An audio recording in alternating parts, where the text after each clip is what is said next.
Test Drive Unlimited has done it again. Might have ruined a lot of people's weekends with the latest live weekly event.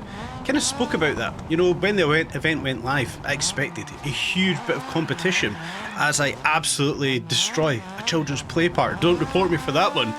But I kind of spoke about that when the live event went live, of course, last week.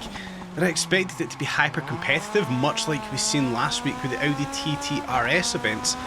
I think the races that they dropped this week for us were absolutely fantastic. I expected, you know, a lot of people to be challenging the top of leaderboard, and we've well and truly seen that. So, selected my favoured race.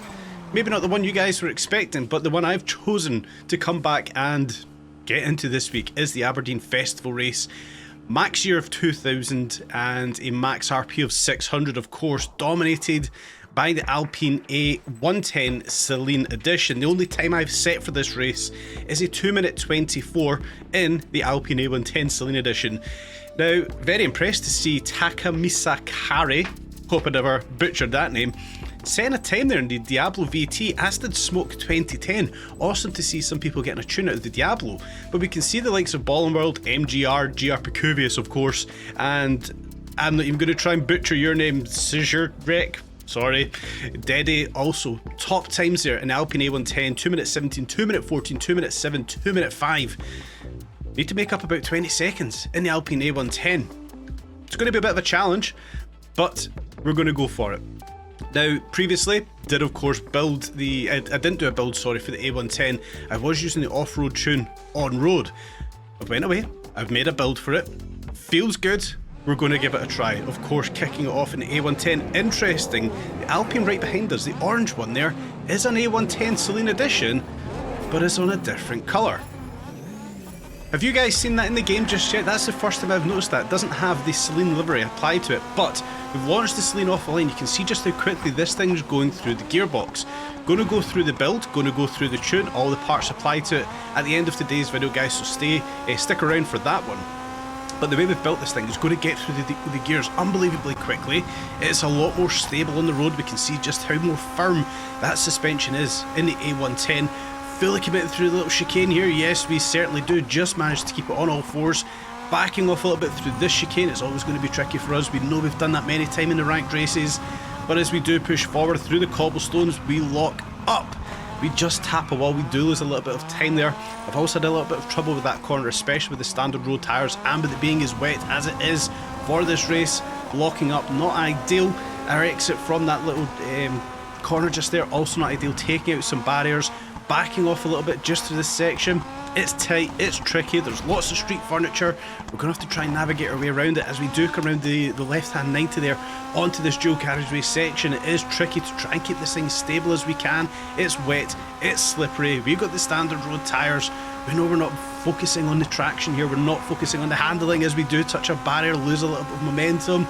All of these little minor mistakes are things I've got to get out of my game, like hitting that roundabout. We need to get rid of those. To be getting up to the top of these leaderboards, I must improve on that one. As we come up into the hairpin, do we make a better effort this time?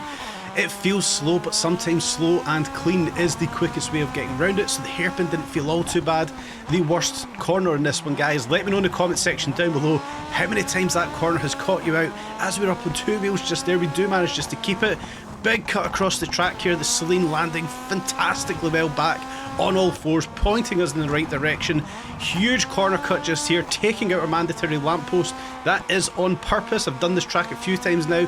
Taking that lamppost, slowing the momentum for that corner has been my fastest way. As we come back down into our last little tricky corner, outbraking ourselves ever so slightly, compromising our entry into the right-hander. Big power slide, another lamppost taking out. They're losing these little bits of momentum. How much is it going to hurt our time overall? Well, we do improve. We improve by around about 10-12 seconds or so up to 4th place. So that was the target, was to get up there with the other A110 Celine editions. All of those little mistakes, we would have been up in 3rd place. Apologies. Where GR Picuvius and Ballin World are getting that extra time? Need to have a look. Another 7-8 seconds just to catch up with GR Precovius. It's an epic time that you guys have set. Hats off to you. If you're watching the video, please let me know what kind of tune you've put together in the A110 to be able to achieve those sorts of times. But I'm quite happy with that 4th place, taking away some of the mistakes. We would have been in 3rd place. Just got to clean up the racing just a little bit. But again, hats off to still in the race. 7th place in the Lamborghini Diablo VT, you guys managing to get a tune out of the Diablo. Massive well done to you guys. That there was a chosen race for me this week. A lot of people would have been focusing on the supercar race. That's why I wanted to come over to something a little bit different.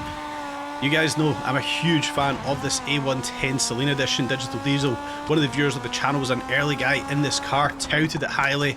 So glad I finally got in this car. If you've not tried it yet, guys, head over to Ibiza and purchase this one. But like I mentioned, we have now put a new tune together for this. I'm going to have a quick walkthrough. You guys can pause the video, you know, take everything from this if you want to go and try it for yourselves or improve it. Never changed the downforce. I feel like I could have took downforce off. That made ourselves a little bit quicker. The gearbox ratios, they are still set the same from the off-road tune. Suspension, dropping it all the way to the floor, stiffening the springs up as much as I dare, balancing out the shock absorbers here for the compression and the rebound. Typically I have them a lot higher, bringing it back down. This Alpine felt a lot more stable, but the reason for this I'll disclose shortly. Why I have kind of neutralised the balance of the compression and rebound. Differentials, opening them up as much as I dare. Playing about with the front and rear brake as well, did find a better balance. Under braking in the A110, having it set the way it is. Front to rear distribution 60%, anti-roll bars, stiffening them up again as much as I dare at 90 and 50% respectively. Negative camber, of course, want that wheels pointing in at the top, turning in a bit better, and the brake pressure backing that off slightly to 310. Felt like I was locking up a few times, especially on that cobblestone road, so backing off a little bit there was the formula for myself. Now the parts applied to this one, it's pretty simple. When we come over to the engine side of things, it's race all across the board, anti-lag turbo fitted to the A110, brakes, race brakes, suspension, off-road.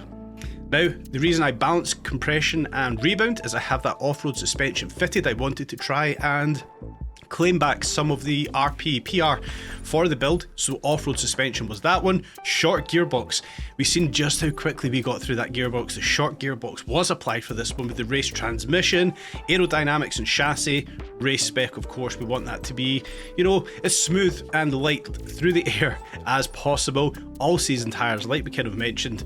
No use for off-road or slicks, it was far too wet, so that was never even a concern. And of course the ECU was a race spec ECU.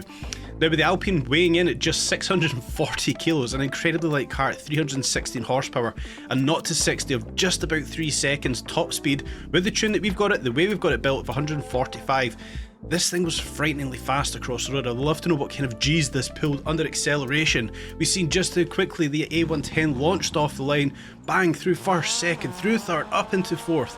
It's an incredibly fast, incredibly quick car. I absolutely love it. I probably would run out of superlatives for this thing. Can't speak highly enough of it, guys. If you have not tried the A110 Selena Edition as of yet, head over to the Ibiza map. I promise you will not regret it. Whether it's some of these on-road races, whether it's the off-road races, any of the classic car races, this thing in my opinion is going to be largely OP. Before we round out for today, guys, please do smash up the like button, please do subscribe and tap on the bell. It's important for me, you know, getting some very good views in the video. It's a roundabout, and you guys hear this all the time across YouTube. I don't want to be one of those people, but it's like 12% of people that watch the videos are actually subscribed. You would be doing me a massive favour if you do subscribe. Help me try and get monetized on YouTube. It's kind of a goal I've got there. Do a lot of these videos for no pay. So yeah, let's make YouTube pay the Bryson 6 channel. Help me push up towards those sub goals, guys. Sorry for the plea, but anyway, I hope you've enjoyed today's video, guys. Stay tuned for more updates on Test Drive Unlimited Solar Crown.